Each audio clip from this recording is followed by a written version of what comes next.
tertulis SPDMPD selaku dosen pengampu mata kuliah pendidikan anak berkebutuhan khusus dan rekan-rekan semua yang saya hormati. Sebelumnya, izinkan kami memperkenalkan diri. Perkenalkan, nama saya Lucia Maria dengan nomor NIM 610342227 dan rekan saya. Perkenalkan, nama saya Nabila Rizka Purwandung dengan NIM 610342203. Perkenalkan, nama saya Julian Nasri dengan NIM 016. Kali ini kami akan membahas tentang tunawicara. Adapun materi yang kami sampaikan yang pertama yaitu pengertian dari tunawicara, yang kedua yaitu faktor-faktor dari tunawicara, yang ketiga adalah klasifikasi tunawicara, yang keempat kriteria, yang kelima dampak, yang keenam yaitu penanganan, alat bantu dan proses pembelajaran. Pada materi yang pertama yaitu pengertian yang akan disampaikan oleh Ibu Tasredi. Tunawicara itu suatu mainan dalam hal berbicara. Mainan dalam hal berbicara bisa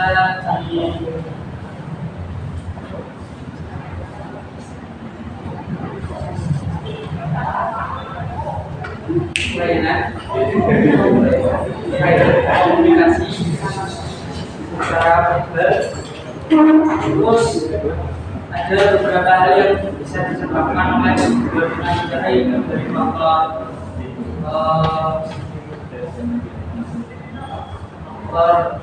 keturunan, terus faktor dari pergolakan, terus dari gender. Ya, diceritakan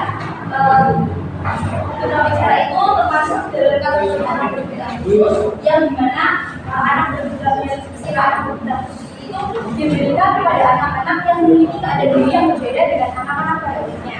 Nah, istilah anak berkebutuhan khusus itu diantaranya ada asepsional. Asepsional itu adalah berbeda dari orang-orang pada umumnya. Kemudian ada impairment, yaitu kehilangan atau abnormalitas fisiologi atau disebut anatomi secara umum pada tingkat bergabung. Kemudian ada tingkat yaitu ketidakmampuan dalam bersosialisasi dan juga berinteraksi dengan lingkungan. Dan yang terakhir yaitu ada disability, yaitu kecepatan atau kekurangan fungsi pada organ. Nah, anak-anak tunawicara itu dalam menjalani komunikasi di kehidupan sehari-hari itu pastinya berbeda dengan anak-anak pada umumnya. Mereka itu mengalami gangguan dalam berkomunikasi sehingga mereka akan sulit untuk mengatakan suatu hal baik secara jelas atau tidak pada orang lain. Tetapi anak-anak tunawicara itu dapat berkomunikasi dengan komunikasi non-verbal yang bisa disebut dengan bahasa isyarat atau simbol. Benar sekali apa yang dikatakan oleh Juliet dan Nabila bahwa tunawicara adalah kelainan berkomunikasi secara verbal. Menurut Frida Mangusof dan rekan-rekannya mengatakan bahwa tunawicara adalah hambatan berkomunikasi secara efektif pada individu. Kemudian materi yang kedua yaitu faktor penyebab tunawicara. Adapun faktor penyebab tunawicara pada umumnya dibagi menjadi tiga. Yang pertama yaitu prenatal, yang kedua neonatal, dan yang ketiga yaitu postnatal. Prenatal sendiri yaitu faktor pada saat di dalam kandungan, bisa seperti hereditas dan anoksia. Hereditas itu adalah faktor keturunan. Sebagai contoh, ada seorang ibu hamil yang mengalami tunawicara atau orang tuanya yang lainnya mengalami tunawicara, maka anak di dalam kandungannya berpotensi mengalami tunawicara juga. Kemudian yang kedua yaitu anoksia. Anoksia sendiri yaitu kurangnya oksigen dalam janin yang mengakibatkan tidak mampuannya syaraf atau kerusakan syaraf yang mengakibatkan organ-organ di dalam tubuh menjadi terhambat. Salah satunya yaitu organ bicara seperti mulut, tenggorokan, langit-langit mulut, dan pita suara. Kemudian faktor yang kedua yaitu faktor prenatal. Faktor prenatal adalah faktor saat dilahirkan atau proses dilahirkan, seperti prematur. Prematur sendiri yaitu lahirnya suatu individu sebelum waktu yang ditentukan. Sebagai contoh, ada anak yang lahir pada usia 7 bulan. Padahal pada umumnya anak-anak lahir pada usia 9 bulan. Kemudian yang ketiga ada faktor postnatal. Faktor postnatal ini adalah faktor saat setelah dilahirkan. Dapat berupa infeksi pernapasan, radang selaput otak, atau bahkan kecelakaan. Selanjutnya ada materi yaitu kriteria tunawicara yang akan disampaikan oleh pengambil. Selanjutnya ada kriteria atau bisa disebut dengan karakteristik penyandang disabilitas tunawicara. Pada kriteria atau bisa disebut dengan karakteristik penyandang disabilitas tunawicara itu ada beberapa kriteria. Pertama yaitu sulit menangkap komunikasi berbicara orang. Kriteria ini bisa diberikan ketika seseorang sering menanyakan mengenai maksud dari pembicaraan orang lain meskipun sudah dijelaskan berkali-kali. Nah, hal itu disebabkan karena faktor kefokusan dari sang pendengar itu sendiri, dan hal ini tuh menjadi hal yang sulit untuk diatasi karena membutuhkan waktu yang panjang untuk memberikan pemahaman kepada sang pendengar. Kemudian kriteria selanjutnya yaitu berbicara tidak lancar. Nah, kriteria ini tuh bisa disimpulkan dari omongannya yang kurang jelas karena terdapat gangguan pada pita suara sehingga menghasilkan pasien dan lokasi yang terdengar kurang jelas. Pita suara yang terganggu ini bisa disebabkan karena beberapa faktor seperti faktor genetika dan juga faktor-faktor yang lain. Kemudian kriteria selanjutnya yaitu sering menggunakan kode atau simbol atau tanda dalam berkomunikasi dengan orang lain. Kriteria ini tuh bisa dicirikan ketika pembicara itu berbicara. Mereka itu sering menggunakan kode atau simbol dari tanda tangan ataupun juga dari ekspresi wajah untuk memperjelas perkataan yang mereka sampaikan. Selain itu, pembicara itu hanya memperagakan atau melontarkan simbol secara terus-menerus tanpa menegaskan melalui suara perkataan. Kemudian, kriteria selanjutnya yaitu tidak lancar dalam melontarkan kata-kata khusus dan tidak menyelesaikan bentuk yang lain. Kriteria ini bisa diberikan ketika pembicara itu berbicara. Mereka itu tidak menggunakan bantuan organ tubuh lain seperti lidah, gigi, bibir, dan lain-lain untuk memperjelas perkataan yang mereka sampaikan. Jadi kata-kata yang menggunakan organ tubuh yang lain seperti kata yang mengandung L, yang mana L itu sendiri itu harus menggunakan bantuan lidah agar terdengar jelas berbeda. Dan hal itu tidak bisa dilakukan oleh penyandang disabilitas tunawicara. Kemudian ada karakteristik dari emosi dan juga sosial. Yang pertama yaitu penyandang disabilitas tunawicara itu sendiri biasanya memiliki ego yang berlebih. Jadi ego yang berlebih ini itu dimulai dari ketika dia sudah bisa mulai melihat, mendengar, maka dia tidak bisa mengungkapkan sesuatu dengan suara. Jadi dia merasa marah atau kesal karena tidak bisa mengungkapkan sesuatu secara langsung atau secara suara. Kemudian kriteria selanjutnya yaitu dia memiliki ketergantungan kepada orang lain. Misalnya ada yang bisa berbicara, jadi dia itu membutuhkan perantara untuk dia itu bisa berkomunikasi dengan lawan bicaranya. Misalnya dengan menggunakan bahasa isyarat atau dia menggunakan perantara yang bisa mengerti bahasa isyarat tersebut. Karena kan tidak semua orang itu bisa mengerti bahasa isyarat tersebut. Kemudian kriteria selanjutnya yaitu anak-anak tunawicara itu biasanya memiliki ketakutan terhadap lingkungan luas. Nah, biasanya anak-anak tunawicara itu memiliki ketakutan terhadap lingkungan luas karena dia itu kan tidak bisa berkomunikasi. Jadi dia tidak bisa menemukan suasana, tidak bisa menemukan suasana di lingkungan pergaulannya. Kemudian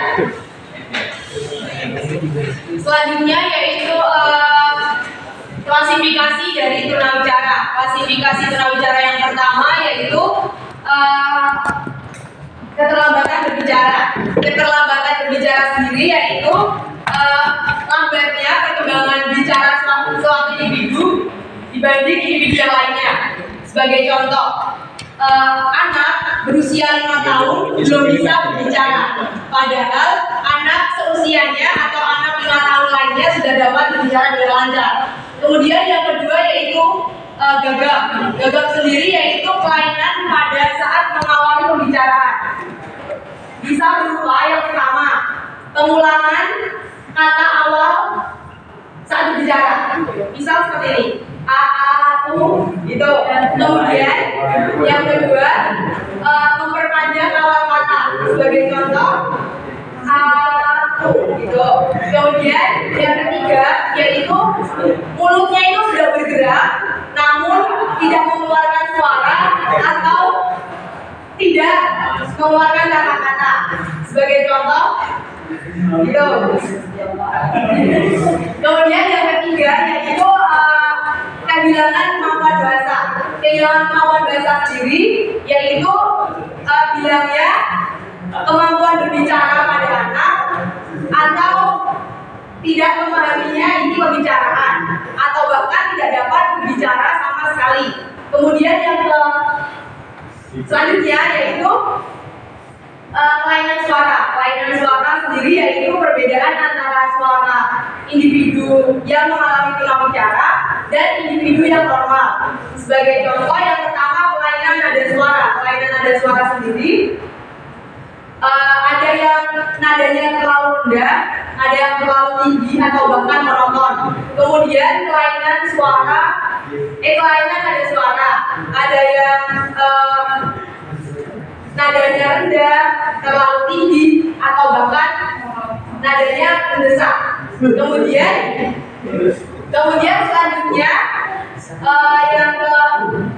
selanjutnya materi tentang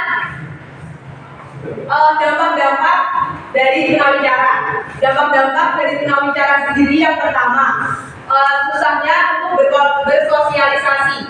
Karena apa?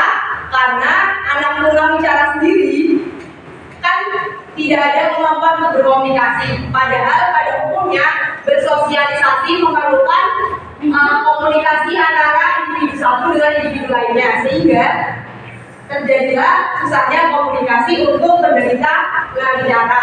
Kemudian yang kedua yaitu rendah diri, karena seperti berkaitan dengan yang pertama, susahnya berkomunikasi pasti akan membuat kita atau membuat para penderita tunawicara itu mengalami kerendahan diri atau minder. Kemudian yang ketiga yaitu tidak mudah percaya atau sering putus asa. Itu selanjutnya yaitu ada penanganan tunawicara yang akan disampaikan oleh Nabila. Selanjutnya ada penanganan pada anak tunawicara. Menurut DSR juga pada tahun 1990, penanganan pada anak tunawicara itu dapat dilakukan sebagai berikut. Yang pertama yaitu latihan artikulasi. Latihan artikulasi itu adalah gerakan otot pada langit-langit, rahang, hidung, dan juga bibir yang perlu untuk bicara. Seperti pengucapan huruf ya, misalnya A, I, U, E, O. Kemudian ada terapi bicara. Terapi bicara itu adalah pengembangan kemampuan bicara dengan melatih pengucapan oral atau huruf. Misalnya seperti menjulurkan dari depan, kemudian terus selanjutnya ada speech development. Speech development itu adalah pengembangan kemampuan bicara dengan mengajarkan tunawicara itu untuk berkomunikasi atau berbicara. Seperti yang sudah dijelaskan oleh Dr. sebelumnya bahwa jenis-jenis tunawicara itu kan ada gagap, ada keterlambatan bicara atau speech delay. Berarti penyandang tunawicara itu tidak dapat berkomunikasi. Penyandang tunawicara itu dapat berkomunikasi, namun ada caranya aja yang berbeda. Misalnya speech delay itu harus menggunakan cara-cara pendekatan seperti bermain atau apa gitu. Terus selanjutnya ada speech improvement. Speech improvement itu adalah segala usaha yang berhubungan dengan kemampuan bicara. Seperti yang sudah dijelaskan sebelumnya, kayak misalkan orang bagus. Nah, improvement itu sendiri itu misalnya ketika kita berkomunikasi dengan anak itu misalkan anak kita kayak menunjuk benda, jadi kita tanya, oh adik mau apa, adik mau beda ini, oh beda ini namanya bola gitu. Nah Kemudian ada speech correction. Speech correction itu adalah suatu kebetulan bicara dengan bergaul dengan rapi dengan mengoreksi istilah atau mengoreksi atau menunjukkan istilah-istilah yang tidak benar. Nah, misalnya kayak tadi ada gambar cadel ya, cadel. Nah, cadel itu kan biasanya anak-anak itu kan kayak cadel yang bisa ngomong R gitu. Nah, kita itu menunjukkan istilah yang benar. Sama yang ngomong ulang, selanjutnya adalah speech education. Speech education itu adalah pendidikan berbahasa dan juga berbicara. Nah, speech education itu seperti kayak pengucapan guru, misalkan, wah ini huruf A, ini huruf B, gitu. Nah, terakhir itu adalah terapi musik. Nah, terapi musik itu adalah materi yang dirancang untuk memberikan pelaksanaan fungsi otak seperti fungsi ingatan, fungsi belajar, fungsi mendengar, fungsi berbicara, dan juga menganalisis intelek dan juga fungsi kesadaran. Gitu. Selanjutnya ada materi tentang alat bantu untuk berkomunikasi pada penyandang tunawicara. Yang pertama ada alat bantu dengan gambar. Alat ini lebih sulit efektif digunakan, namun sulit untuk diterapkan. Bisa diterapkan, namun di kehidupan sehari-hari saja. Karena apa? Karena kita harus menyiapkan gambar-gambar yang berkaitan dengan kehidupan kita sehari-hari. Kebetulan saya membawa sedikit gambar untuk kami peragakan. Maaf kalau terlalu kecil. Nggak kelihatan.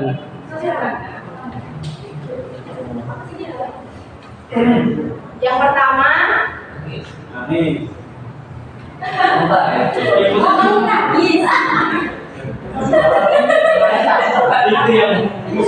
jadi alat ini atau gambar ini mempermudah kita untuk mengekspresikan diri atau berkomunikasi dengan orang yang akan kita ajak komunikasi. Banyak sekali gambar-gambar yang bisa kita ambil, misalnya mau makan, gambarnya makan.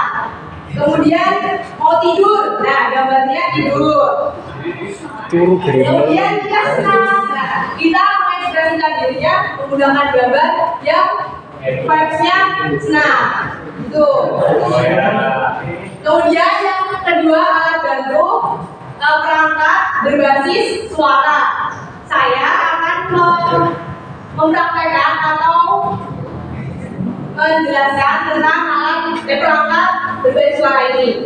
Saya menggunakan teknologi handphone untuk melakukan komunikasi tersebut.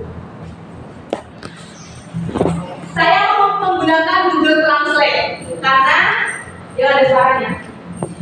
Bisa sebagai contoh.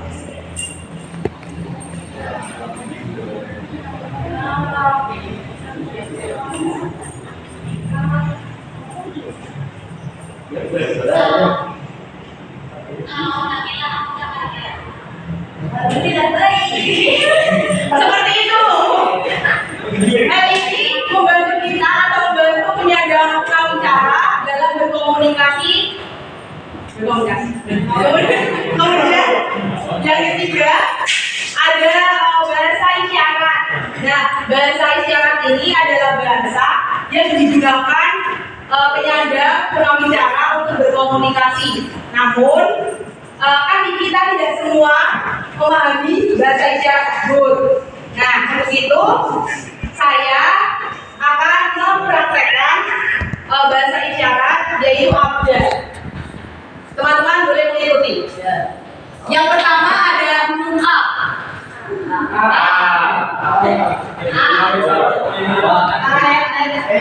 Kemudian yang kedua B.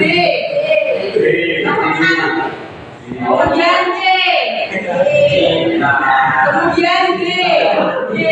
Dari telunjuknya ini D.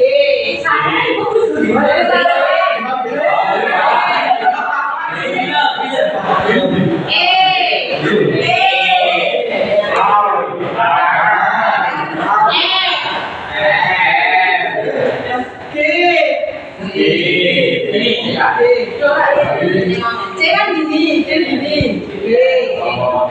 H, I, J,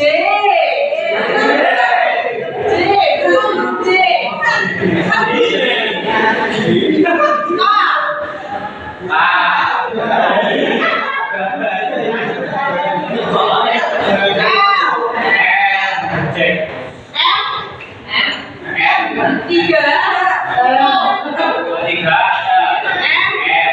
kemudian M dua O, P, A,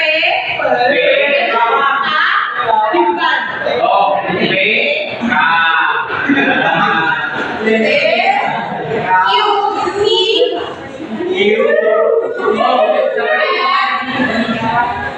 G tapi diturun bawah. G, I, kemudian R, kemudian kalau S semua jadi genggam. S semua jadi genggam. Semuanya sampai ke di apa? D kan? T, U, V,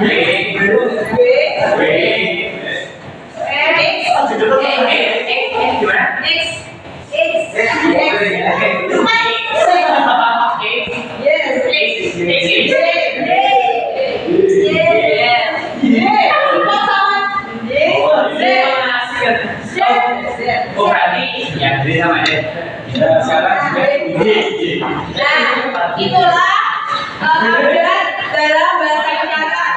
Hari ini dapat membantu kita kalau kita belum bisa menguasai kata perkataan dalam bahasa isyarat. Update ini dapat digunakan untuk berkomunikasi agar kita dapat berkomunikasi dan menyadap bicara. Kemudian selanjutnya akan dijelaskan oleh Nabila.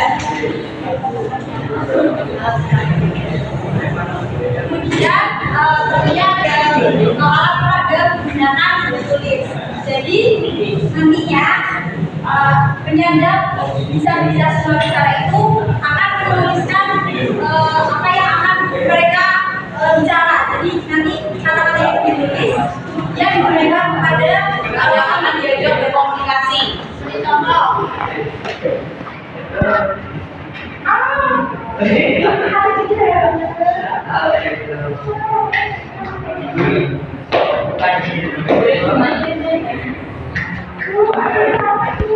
Ayo sampai belum ya?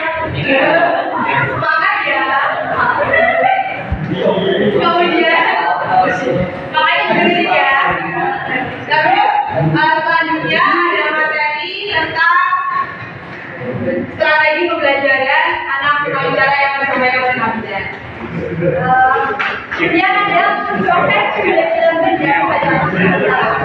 Proses pembelajaran benda pada anak tunawicara itu dapat dilakukan dengan menggunakan bahasa isyarat atau dapat digunakan untuk menyampaikan materi yang akan disampaikan. Misalnya dalam permainan bola voli ya, permainan bola voli itu tidak mengajarkan bagaimana anak tersebut itu bisa melakukan tindakan tersebut dengan benar. Jadi kita cuma mengajarkan secara teknik dasarnya aja.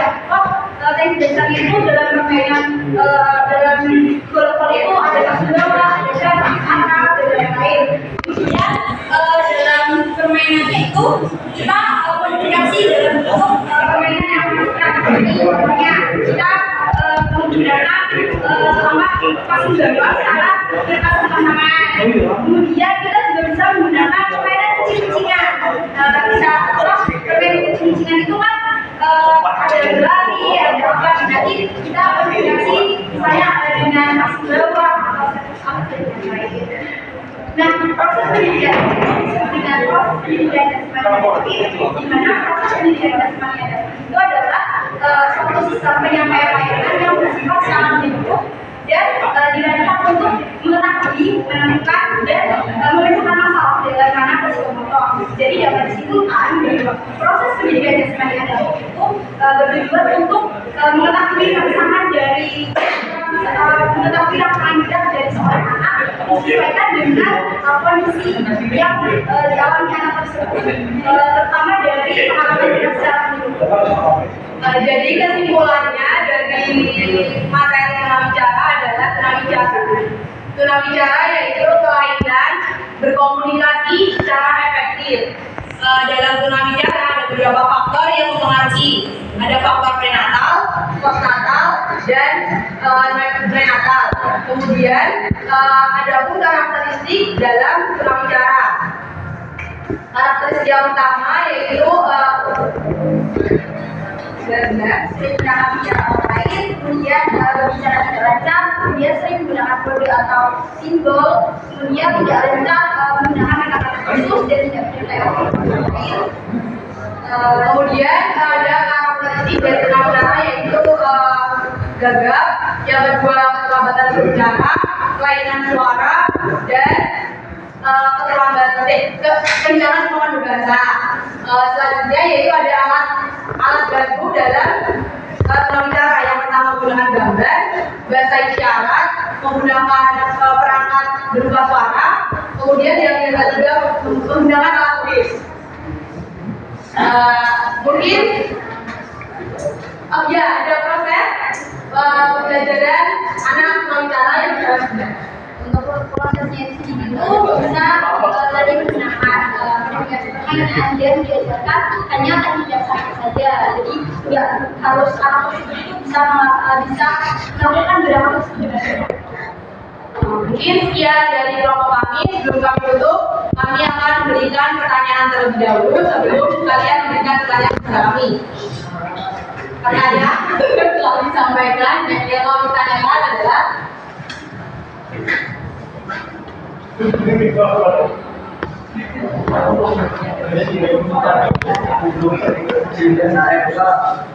kan saya sudah menjelaskan tentang faktor apa saja yang menyebabkan tunawicara. Dan faktor-faktor tersebut dan juga contohnya yang bisa katakan. Ya. Beberapa prenatal, Ya. prenatal, terus postnatal. Contohnya kayak prenatal itu kekurangan oksigen, itu yang anak siang, turunan. Terus yang prenatal itu saat dilahirkan prematur. Terus yang postnatal mengalami kayak infeksi pernapasan. Terima kasih. Jawabannya Mbak Ida.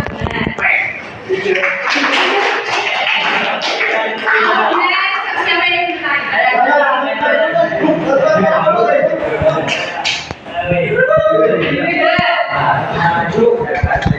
Akan bisa dibuat dengan pasal 19. Subin itu termasuk tunawicara. Kalau ya, apa kami? Ming. Level. Baik. Kenapa saya ada pembahasan? Biasanya kan kalau tunarung kan ada di dalam tunawicara. Dan kalau tunarung dari secara itu apakah menyebabkan tunawicara dengan cara yang menguasai ini? Terima kasih. Selanjutnya Kevin. Perkenalkan, nama saya Muhammad Salo, tim 08. Selain sulit berkomunikasi dengan orang lain, apa hambatan yang dialami anak tunawicara? Terima kasih. Saya izin menjawab pertanyaan dari Mas Yuda. Apakah diberi itu termasuk dalam tunawicara ya? Nah, diberi itu termasuk dalam kategori anak tunawicara karena diberi itu kan pasti melibatkan hambatan dalam berkomunikasi. Jadi suaranya itu nggak jelas itu. Nah, itu termasuk dalam kategori anak tunawicara. Ingin menambahkan dari jawaban Anda, benar sekali yang jawaban Anda. Subin sendiri kan pasti kan ada yang maaf. Itu loh pelafalannya itu kan nggak jelas. Dari penjelasan saya tadi kan sudah diterangkan bahwa klasifikasi dari tunawicara sendiri itu tidak hanya yang nggak bisa bicara, tapi memiliki hambatan lain yang mengakibatkan terhambatnya kita dalam berkomunikasi. Mungkin ada yang lain mau menambahkan? itu pastinya gagal. Ya, jadi yang kita lagi. Kalau tidak ada, saya lanjut ke pertanyaan kedua yaitu pertanyaan Mas Kair. Nah, tadi ditanyakan apakah tulis tidak lahir dapat mengakibatkan tunawicara. Nah, jawaban dari saya sangat memungkinkan untuk mengalami tunawicara. Karena apa? Karena bayi tidak lahir tidak bisa mendengar. Itu tuh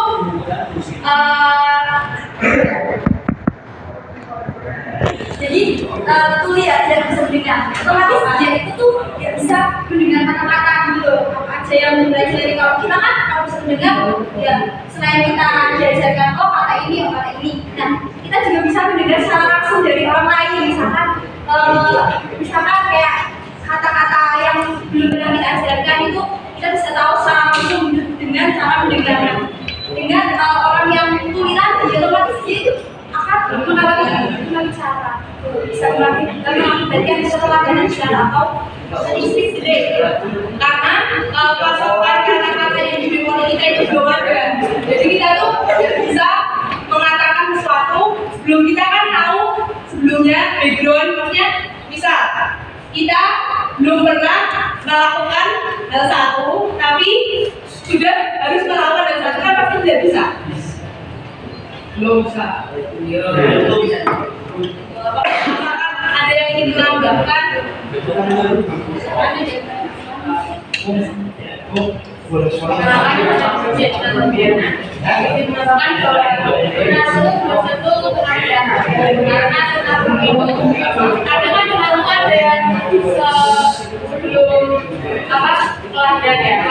Kalau kita lebih dekat normal, berarti kita bisa menangkap.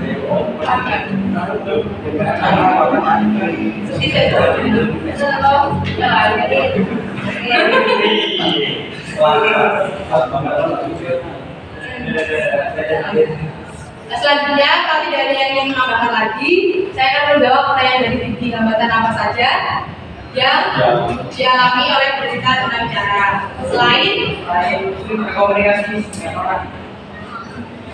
Yang pertama, yang selanjutnya, maksudnya ada susahnya bersosialisasi tadi sudah saya sebutkan pada dampak-dampak dari tunawicara. Adanya rendah diri, tidak kurangnya percaya diri, mudah putus asa, dan yang lainnya. Mungkin ada yang ingin menambahkan atau masih bertanya? Jawaban saya belum memuaskan hati Mas Rudi. Menurut saya juga apa kita belajar juga sih kalau kita belajarnya juga mulut. Oh iya, benar. Mungkin yang dimaksud analita IQ verbalnya lebih rendah daripada IQ performanya. Terima kasih. Mungkin sekian dari kelompok kami. Maaf apabila ada kekurangan, kesalahan atau kata-kata yang membuat hati mendengar hati. Mohon maaf. Wabillahi taufiq wal hidayah. Wassalamualaikum warahmatullahi wabarakatuh.